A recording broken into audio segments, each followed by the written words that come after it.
श्री जर्नैल सिंह जी। जर्नैल जी संक्षेप में रखिए प्लीज। धन्यवाद स्पीकर साहब।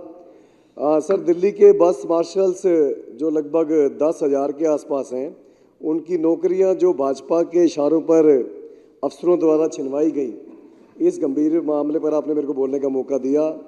स्पीकर साहब, भाजपा के विधायक इस चर्चा की शुरुआत में ही उठकर चले गए थे। इस चर्चा को रोकने की कोशिश इन्होंने की, तो इससे साफ जाहिर हो गया कि ये कितना खिलाफ हैं बस मार्शल्स की इस नौकरी के।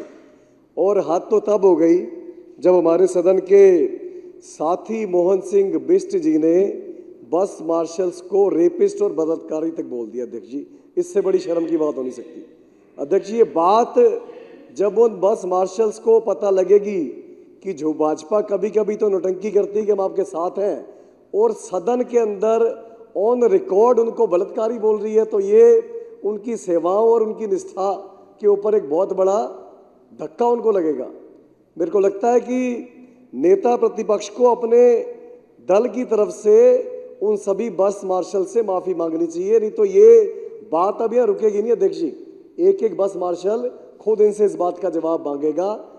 सितंबर 2023 से लेकर अब तक जो लेटर रेवेन्यू मिनिस्टर ने लिखा, रेवेन्यू सेक्रेटरी को लिखा, उसके बाद इस विधानसभा में प्रस्ताव पास हुआ, दुनिया भर का हमने हर वो संभव प्रयास करा कि किस तरीके बस मार्शल्स की नौकरी उन्हें वापस दिलवाई जा सके, पर भाजपा जो कि अफसरशाही पर कंट्रोल करके उनके अफसरों के पीछे छुपकर गंदी राजनीति कर रही है, वो इस काम को होने नहीं दे रही। मैंने सुना था कि बुलेट प्रूफ जैकेट पहन के बंदा बुलेट प्रूफ हो जाता है, उसके ऊपर ये कदम निकाला, ये बेइज्जती प्रूफ भी होगा, इनको बेइज्जती का भी एहसास नहीं होता। उसके ऊपर बंदा, मैं तो ये कह रहा हूँ, बुलेट प्रूफ हो सकता है, बेइज्जती प्रूफ हो सकता है, पर बंदा बद्दुआ प्रूफ नहीं हो सकता। कितनी बद्दुआएं भाजपा वाले लेंगे? स्पीकर साहब, बस मार्शल्स की बद्दुआएं ये ले रहे हैं, होमगार्ड्स की बद्दुआएं इन्होंने ली, सफाई कर्मचारियों की नौकरी छीन के उनकी बद्दुआएं इन्होंने ली, दिल्ली के बुजुर्गों की बद्दुआएं उनकी पेंशन रोक के ये ले रहे हैं, दिल्ली के अस्पतालों में डेटा एंट्री ऑपरेटर्स की नौकरी छीन के उनकी बद्दुआएं ये लेते हैं, किस किस की राशन कार्ड रोक देते हैं, यहाँ तक कि बुजुर्गों की पेंशनें तक रोक के उनकी बद्दुआएं ले रहे हैं। तो मैं इनको ये प्रार्थना करता हूँ कि बद्दुआएं झेल नहीं पाओगे, देर सवेर हर रात की सुबह होती है, तो अभी से सद्बुद्धि लो, परमात्मा से प्रार्थना करो कि तुम्हें सद्बुद्धि आए, तुम दिल्ली के लोगों से जो दुश्मनी का बदला ले रहे हो ये लेना बंद करो। ठीक है, हार जीत लगी रहती है, सबको मालूम है। 70 में से 3 सीटें तुम्हें भाजपा वालों को दी दिल्ली वालों ने, 70 में से 8 सीटें 2020 में दी तुमको दिल्ली वालों ने। तुम्हारी वो खुंदगी नहीं खत्म हो रही। इस बार दिल्ली वाले भाजपा को 70 में से 0 सीटें देंगे।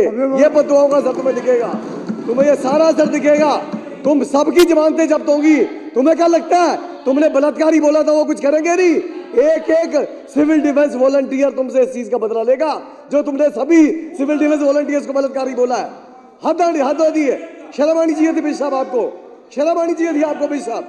विजेंद्र जी, अगर आप बोलेंगे हिम्मत कैसे होगी आपकी सदन में लोग टोकेंगे कि आपने सभी सिविल डिफेंस वॉलंटियर्स को बलात्कारी बोल दिया? नहीं, बैठ जाइए आप। अध्यक्ष जी, ऑन रिकॉर्ड बोला तो हाल है, शर्म की हद होती है, इनको कोई हद नहीं है।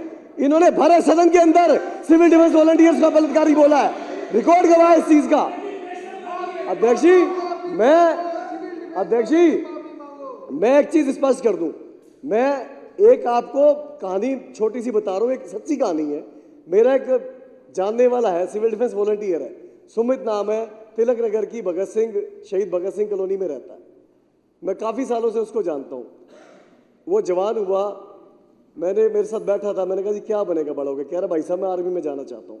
नहीं जा पाया, चलो किसी पारिवारिक मजबूरी थी, नहीं जा पाया। उसके कुछ समय बाद मेरे पास आता है, वर्दी पहन के आता है, फकर से छाती चौड़ी करके आता है, कह रहा भाई साहब आर्मी में तो नहीं जा पाया, पर मेरी आपकी यहाँ पर दिल्ली सिविल डिफेंस के माध्यम से मेरी बस मार्शल की नौकरी लगी, भाई साहब बड़ा खुश हूँ। और इतनी निष्ठा से भाई साहब, स्पीकर साहब अपनी वो ड्यूटी करता था। और सिर्फ वो ही नहीं, यहाँ पर दुनिया भर के एग्जाम्पल है, अरुण कुमार का एग्जाम्पल है जिसने बच्ची का रेप होते बचाया। दुनिया भर के ऐसे बच्चे जो सेवा भावना से पूरी निष्ठा से बस मार्शल्स की ड्यूटी कर रहे थे, ना सुरक्षा कर रहे थे यात्रियों की, उन सबके ऊपर इन्होंने सवाल उठा दिया, सबको बलात्कारी बोल दिया। शर्म आनी चाहिए थी बिश साहब को।